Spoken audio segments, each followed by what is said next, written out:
Frente de Sala.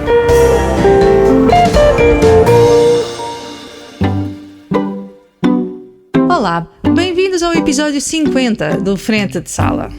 Vamos lembrar encontros com a cultura de Lisboa que fazem a história deste podcast. 50 episódios que deram lugar a muitas mais conversas e mostram diferentes maneiras de pensar a cultura na cidade. Venha daí connosco percorrer este caminho feito de vozes, de lugares e momentos de criação. Eu sou Susana Araújo e este é o podcast da Agenda Cultural de Lisboa. Companhia Nacional de Bailado, João, Ana Bacalhau, Fundação Carlos Gulbenkian, Fernando Galrich, Linda Marques, Festival de Arte, Pilar Amaral, Isabel Stilo, Instituição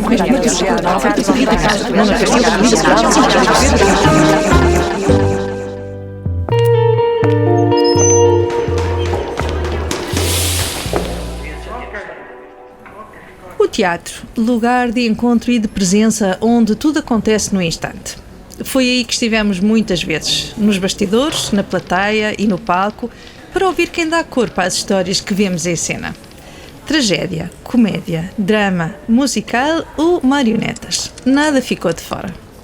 Trouxemos o nervosismo e o entusiasmo antes da estreia e levantámos o pano para revelar o processo que acontece antes da entrada em cena. Bom, está bem. Põe em tempo.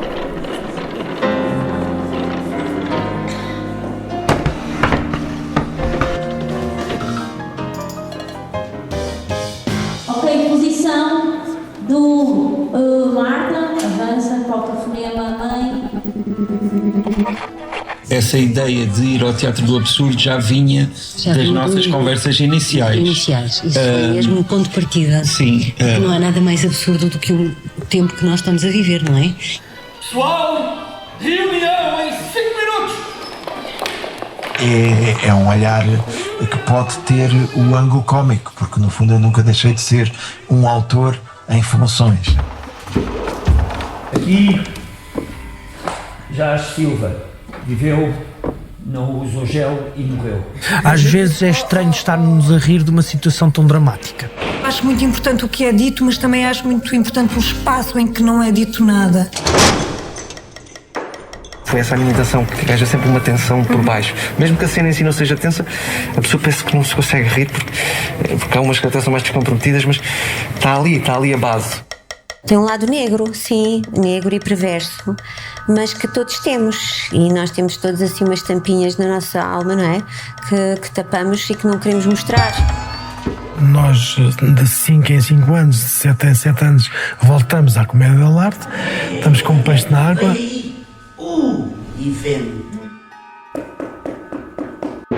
Como o texto, o livro, me traduz tanto, a mim também, eu quis passar isso, eu tivesse urgência em comungar com os outros aquilo que é inquietante neste livro. Pronto a atravessar uma fronteira física e moral. Eu quero acreditar que vai ser um momento de partilha e de comunhão com o público. Estamos a tentar que as pessoas possam dançar durante o espetáculo e mexer-se e vibrar com a música, porque nós também vibramos.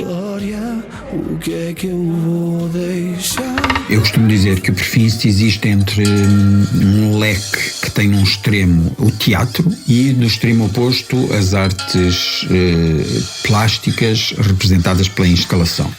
É muito especial conseguirmos pegar num livro, não é, numa obra literária e conseguir adaptar para o teatro. E é muito difícil, mas ao mesmo tempo muito interessante. É como se fosse uma pintura abstrata, temos uma equipa criativa de um número de pessoas e cada uma vê aquilo que vê.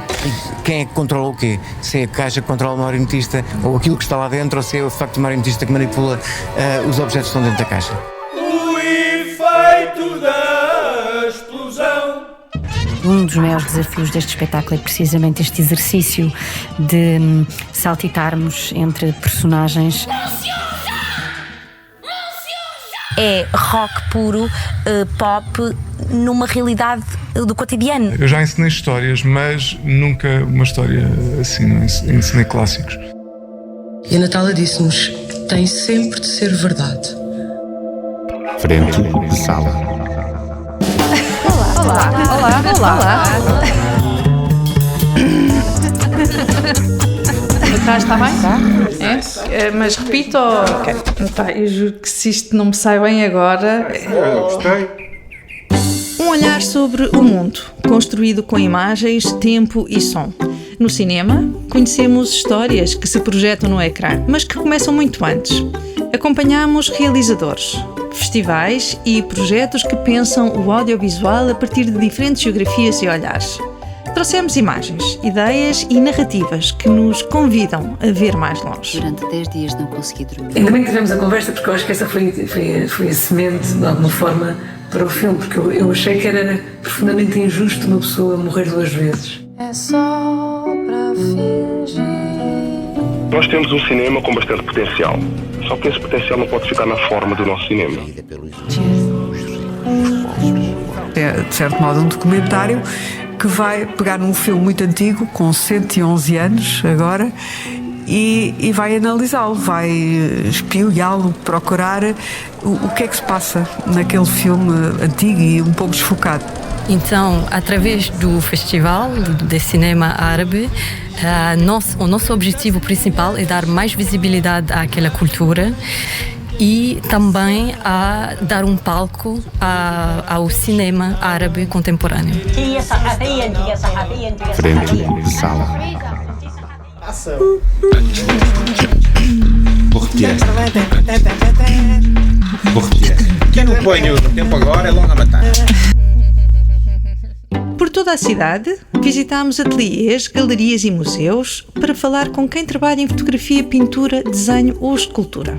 Demos voz a artistas que nos abriram a porta para a intimidade da criação e nos permitiram conhecer melhor a visão que têm da arte e da vida. Acho que o fazer artístico é sempre uma contínua forma de criar interrogações. Estou a pensar assim em voz alta. Interessa-me estar vivo. E eu, para estar vivo, tenho que estar a trabalhar. Portanto, primeiro é isso. Eu preciso de uma coisa. Eu quero estar vivo para fazer peças, faço peças para estar vivo. A grande parte do público pode não entender diretamente a peça e eu quero fazê-la na mesma. Essas sucessivas camadas resultam de um trabalho único, que é sempre completo. É uma forma de contar histórias que de alguma forma pode existir na ilustração, mas de uma forma completamente diferente. Se eu quiser mostrar a alguém que não me conhece lado nenhum, é tipo, quem és tu? A melhor maneira é ver os desenhos. Frente de sala. Ouvimos muitas vozes que ajudaram a moldar a cultura de Lisboa e de Portugal. Algumas já nos deixaram, mas permanecem inesquecíveis. Ana Luísa Amaral, poeta e académica.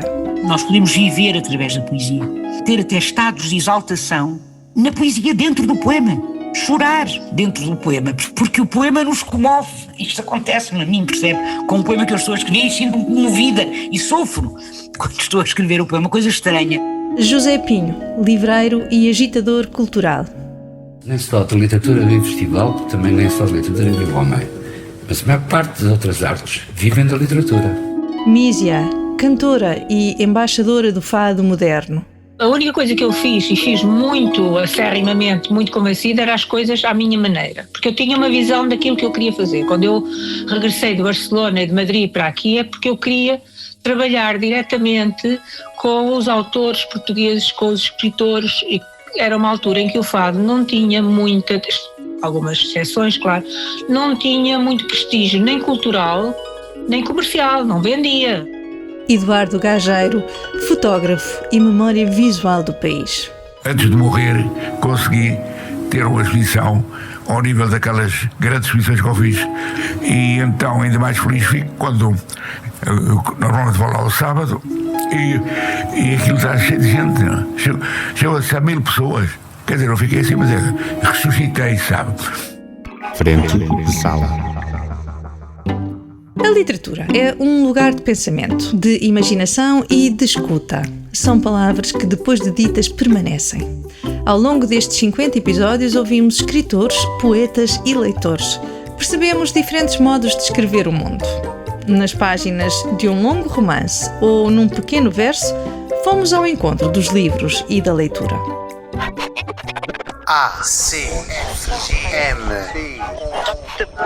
Na literatura também podemos viver a vida das outras pessoas, que não é só a nossa, não é? Um livro é um manancial imenso de possibilidades, não é? E isso tem muito a ver com a ideia de viagem também, que é nós podemos nos perder num só livro e ficar ali a seguir as pistas que esse livro nos dá. Significa que o livro tem alguma atualidade e ainda interessa a alguns leitores, seja pelo tema, seja pelo modo como aborda o tema. O livro ainda está vivo. À medida que ia escrevendo, ia tendo uma ideia, como ia dizer, uma ideia de triunfo. Uma ideia de triunfo não é uma de triunfo, como é dizer, exterior, é um triunfo interior, uma espécie de fulguração interior, porque tive a ideia de que ia ao encontro, de que não traía, de que era verdade o que estava a dizer. O tanque é sobre uma mulher que resolve roubar um tanque para ir à frente de batalha buscar o irmão. Eu acho que esse livro se insere num género que não existe, que é a autofotobiografia. Por um lado foi uma espécie de catarse, porque eu estava a escrever e estava a reviver estes momentos todos, quer os bons, quer os maus, embora eu apenas aflore os maus. Eu se calhar sempre escrevi um bocadinho contra a poesia, pelo menos contra uma certa ideia de poesia, uma poesia do bonitinho, do efeito, do sentimento comovente, esse tipo de coisas associadas às vezes à poesia, uma poesia às vezes frouxa, sentimental. El centenario de José Saramago lo vamos a utilizar como un motor para que la cultura tenga presencia en la vida cívica, en Portugal, en España, en Brasil, en América Latina, en Francia, en Italia, en Estados Unidos. Frente de sala. E se nas palavras encontramos formas de pensar e imaginar, há também quem trabalhe para criar os contextos onde estas ideias ganham corpo e se partilham. O trabalho de curadoria e programação cria ligações entre obras, artistas e público. Preparámos, de facto, várias iniciativas, desde cinema, à dança, a teatro, a concertos, porque a cultura não pode parar. Fazermos parte desta curadoria com projetos que nos estimulem enquanto ouvintes. Esse é o primeiro desafio. Todos os artistas que aqui estão e que foram escolhidos pelas comissões de aquisições estão a trabalhar, estão a produzir e, portanto, as aquisições da autarquia também servem para estimular a nova produção. Para toda a família, na verdade, são espetáculos nós costumamos dizer, dos 9 ao 109. E este é o lugar em que queremos que aconteça outras coisas que habitualmente não acontecem nos museus. Performances, concertos que de alguma forma tenham com conceito ou sentido ou presença essa ideia de estimular a escuta e de expandir a capacidade de escuta. Para muitas gerações que não viveram esse período, é importante também construir memória relacionada com a Revolução de Abril e com os valores da liberdade e com a democracia. Uma vontade de fazer um projeto a solo, apostando na fotografia documental e de autor. E eu acho que acaba por ser aqui uma parceria interessante para alargar aqui então este espectro sonoro na festa. Frente de sala. Bello, bellissimo. Ao princípio estranhas, depois estranhas. É o que dizem as pessoas. Pronto, vamos avançar e depois no final... Isto não é para os apanhados, para não? Pode ser. Terminamos com algumas... Tu também podias facilitar um bocadinho. Vou baixar aqui o nível a mais, percebes? Estás com demasiado nível. Estás com muito nível. Estivemos em escuta permanente e ouvimos quem compõe, interpreta e reinventa a música que se faz ouvir pela cidade. Do jazz ao rock e da eletrónica ao fado, no Frente de Sala falamos de novos discos e do impulso que os motiva. Mergulhamos no processo criativo, no trabalho em estúdio e na energia dos concertos. Fui fazendo coisas. O piano foi-me parar à sala de ensaios, né? O piano que fez a tour do Sufjan Stevens e pronto. Podes ter os teus conflitos internos, as tuas tragédias, mas de algum modo a música depois parece que faz a forma como essas histórias e esses sentimentos são colocados. Há uma certa harmonia com a natureza das coisas, sabes? Há uma certa generosidade também a aceitar o nosso destino às vezes. Quando nós juntamos uma orquestra, as emoções são amplificadas. Muito mais, seja no power de querer saltar, ou seja na emoção de querer chorar. Eu acho e cada vez acho mais que a cantiga é uma arma. Comecei a pensar no poder da canção, não é? E de facto, isso é importante. Tu conseguires chegar às pessoas desta maneira, é uma coisa que eu não sabia que existia. há ali uma contenção, às vezes parece sonora, e depois quando há uma explosão, a explosão ganha mais significado porque houve ali uma contenção. Eu queria mesmo fazer um disco que mostrasse o meu lado mais alegre. Isso para mim é a vida, e este disco é um bocado isso. Já estou na minha pele a fazer as coisas com consciência de onde é que elas vêm e para onde é que elas vão. São canções que falam sobre o ser mulher também, sobre a nossa independência. Não consigo fazer uma música silenciosa. Não consigo. E não tenho judgment nenhum. Não julgo quem faça música para nos divertir, que eu também gosto. Agora, o meu papel não é mesmo isso. Todo esse enquadramento possivelmente ajudou a que as ideias fluíssem de uma forma mais luminosa. Aproveitei, acima de tudo, a convivência diária com músicos e com pessoas que têm a mesma sede de fazer isto. É um critério que eu acho que se aplica para tudo que eu faço. Eu gosto de cantar músicas que tenham alguma história. Quando estou a acompanhar um filme do Chaplin, eu sinto que o Chaplin fala comigo. Para já eu gostava de tocar no palco da Gulbenkian.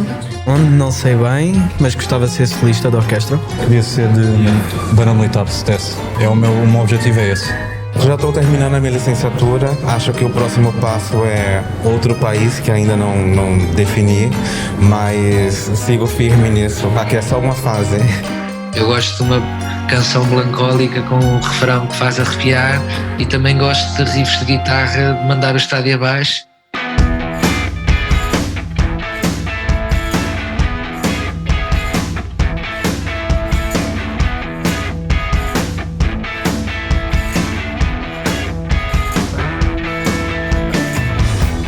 Com este podcast descobrimos que cada conversa abre sempre mais caminhos do que aqueles que conseguimos fechar.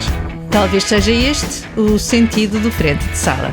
Dar tempo às histórias que fazem a cultura na cidade. Porque a cultura não acontece apenas nos palcos ou nas galerias. Acontece nas ideias e nas pessoas que as tornam possíveis. Obrigada por ter estado connosco desse lado. Voltamos na próxima quinzena com mais um episódio do Frente de Sala.